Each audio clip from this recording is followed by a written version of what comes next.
Good evening. Once again, book lovers of the internet, welcome or welcome back to my channel. If you're new here, make sure to subscribe because for every subscriber, I get a new subscriber and I will also read a page from a book of my choice. I hope you are all having a lovely first day of the month and I hope you had an amazing November.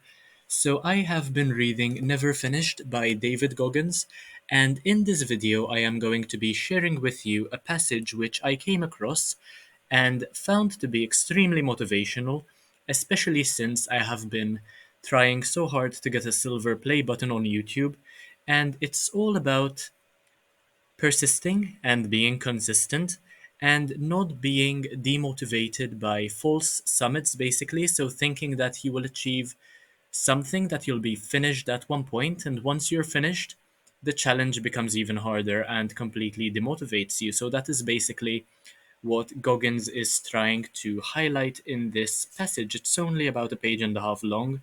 So, in life, there are plenty of false summits. This is on page 100 of Never Finished, by the way.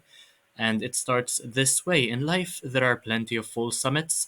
Maybe you think you've rogged an assignment at work or school only to have your teacher or supervisor rip it to pieces or tell you to start over again. Full summits can come in the gym when you're doing a hard circuit workout and think you've hit the last set, only to hear from your coach or trainer or from a quick glance at your own notes that you have to go back through the entire circuit one last time.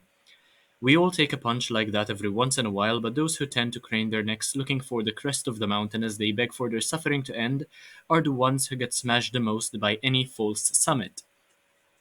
We have to learn to stop looking for a sign that the hard time will end.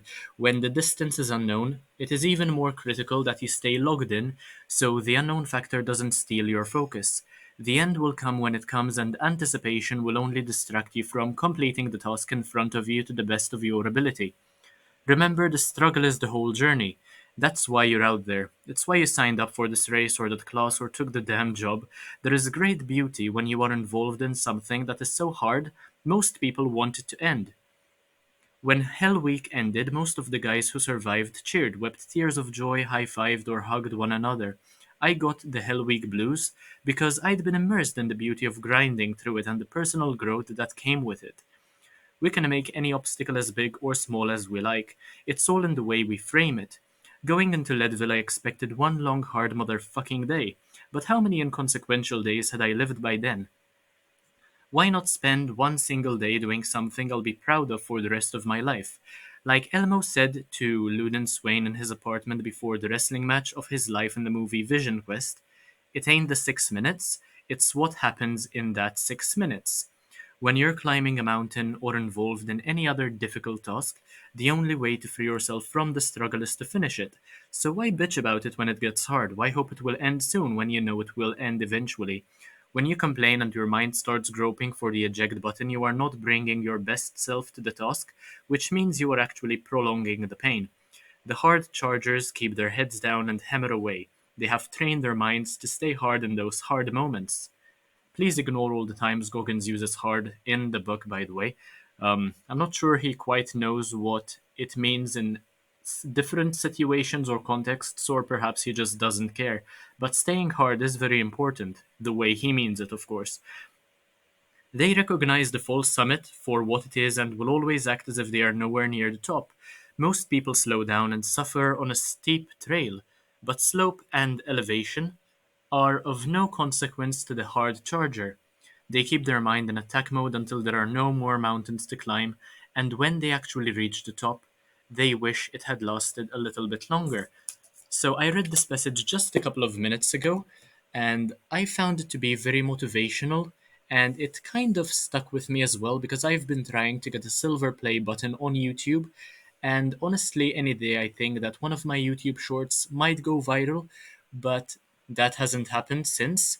And regardless of whether it happens or not, I think I will continue to grind. I will ignore the summit because YouTube is more of a continuous progress and the process as well. You don't really know when it will come to an end. You just have to be lucky in a way, but it all boils down to mind over matter, and it all boils down to how consistent you are with committing to a task you plan on achieving, regardless of what else might happen. So that is mainly why I found this to be so motivational, particularly because I could apply it to my own life, the way it's been for the past year and a quarter now, since I started taking YouTube so seriously.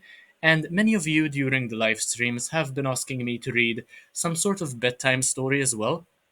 So I hope that this, in a way, came across as a lovely sort of Gogginian motivational sort of bedtime story. Let me know if you'd like me to make a part two when I come across another motivational passage like this one, and let me know if it struck a chord with you as it did with me. Anyway, thank you all so much for watching. I hope you enjoyed the video. If you did, make sure to like, comment, share, and subscribe. Check out the rest of my content because why not? It's absolutely amazing. And I will see you in the next one, hopefully very, very soon. Bye, guys.